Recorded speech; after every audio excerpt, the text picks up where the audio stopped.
because anger and frustration and control and hatred and envy and jealousy and insecurity and unworthiness and guilt and shame and suffering and depression, those are all derived. Those are emotions that are derived from the hormones of stress, and psychology calls those normal states of consciousness. Those are altered states of consciousness, because in stress, the physiology is that we're knocked out of homeostasis, we're knocked out of balance because we're perceiving some threat, some danger, some emergency.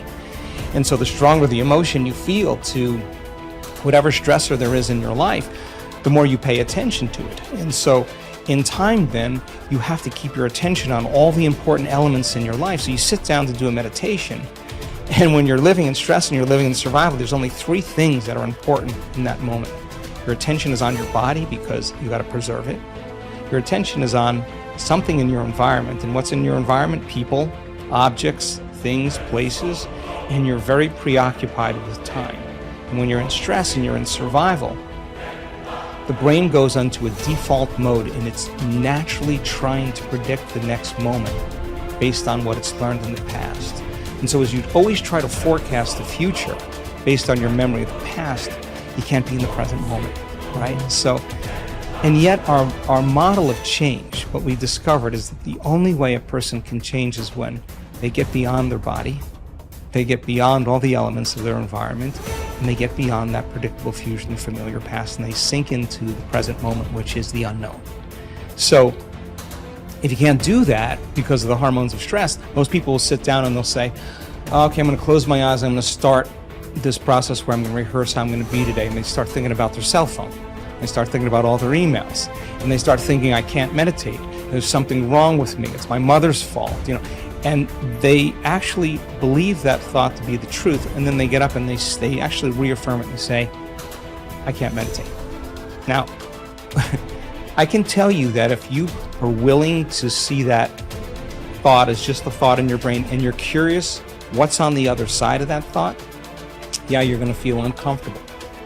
But if you had some tools and skills to apply, and you were able to take your attention off your cell phone and settle your body back down into the present moment, that would be a victory.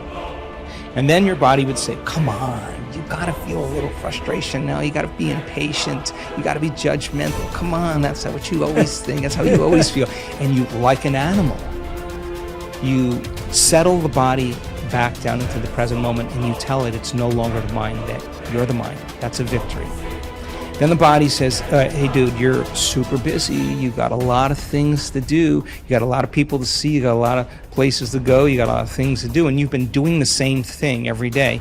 Your body's going to want to get up and do something. You're going to want to quit because your brain's telling you that you can't do this. If you had the awareness to settle the body back down into the present moment, you would be executing a will that's greater than the program, because most people lose their free will to those programs, and it's that tedium in the beginning that is an uncompromising will, where you keep training the animal to stay, to take all of its attention off the environment, to get beyond all the cravings, the feelings, the habits of the body, the drives of the body, and catch yourself defaulting to that predictable future, bringing the body back into the present moment, siphoning energy back, your attention into the past based on those familiar emotions of the past. We've discovered that if you're willing to do that for just a few days, you could actually liberate an enormous amount of energy from your body. You go from particle to wave, from matter to energy, and you're literally transmuting those limited emotions into elevated emotions, and something really beautiful happens if you're willing to fire the crucible and sit through that long enough.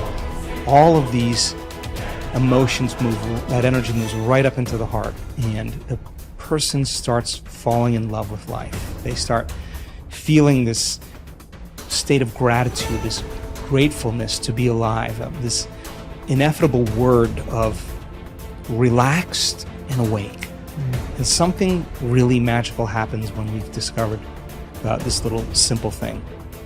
When that energy makes it to the heart, there's only one place it wants to go, and it goes straight to the brain. So the person starts relaxing into their heart when they feel this feeling, and the more they relax into the heart, the more their brain all of a sudden starts becoming aroused. And they start going into these elevated gamma brainwave patterns. Now, gamma is not unconscious. Gamma is actually super conscious. It's actually super aware. You're outside the program now. So when that occurs and the brain goes into gamma brainwave patterns, what we discovered is it's not a little gamma. It's not a lot of gamma. It's not a whole lot of gamma. It's a supernatural amount of gamma. And we start seeing these brainwaves where we see theta start carrying alpha, and alpha starts resonating with beta, and beta starts creating high beta, and high beta starts creating gamma. And you see these standing waves of brain coherence happening. And the person feels so amazing that they don't want the moment to end. A day that never came, but has managed to spoil every game. One day that takes all the blame, the basis of all fear and shame. Cripples the blossoming of the life's flame. A spoiler that makes life a dream. Traps the limitless in a limited scene. One day that takes all the blame, the basis of all fear and shame. Cripples the blossoming of life's flame. A spoiler that makes life a dream. Traps the limitless in a limited scene. A day that never comes but the world it ruled. Tomorrow never happened to anybody, but the idea of tomorrow has robbed people. A huge mass of people of their life. Just the idea. Nobody ever touched a tomorrow in their life. Nobody ever experienced one. Nobody ever saw one. Just the idea completely robs people of everything that could be life. You can only behold now. You can never behold tomorrow. Not because it's out of reach, because it doesn't exist. You can only imagine tomorrow. You will never behold tomorrow. Never, ever. But still, for most human beings, it is this, an idea. An idea whose time will never come. It is that idea which drives most people's lives, unfortunately. Even if you drive your life with an idea, even if you drive your life with an idea, you must drive with an idea whose time may come sometime, but this is an idea whose time will never come. But it still drives people. It still drives most lives on the planet. That is why most lives on this planet are not lives. They're just a bunch of thoughts, emotions, ideas, prejudices. Most lives are not a reality. They're just a psychological. They're just a psychological existence. They're just a dream, because reality happens now. Reality happens here. In your mind, only a dream can happen. And life and death will happen today. Dream is about tomorrow. It's better to dream of something that will come true. Tomorrow is a dream that will never come true. So, what you refer to as spiritual process, it's about knowing life. You can know life only today. You can know life only now. This is the moment. I'm not trying to give you a teaching. When I say this is the moment, oh, he said, this is the moment. It's not about that. This moment is not an idea. It is the only reality. This moment is not a teaching. It is the only living thing. It is the only living thing in the existence is right now, nothing else. So don't try to understand it. Don't try to digest it. You just have to behold it in all its entirety. Start with the rain, good way to begin. See how to address the larger issues of my life. There are no large issues in your life. What is the large issue that you're talking about? It is just about what job to take, which girl to marry, where to go for vacation, whether to get married or not get married, you know. These are the things, isn't it? These are not large issues. These are little things in your life. Yes.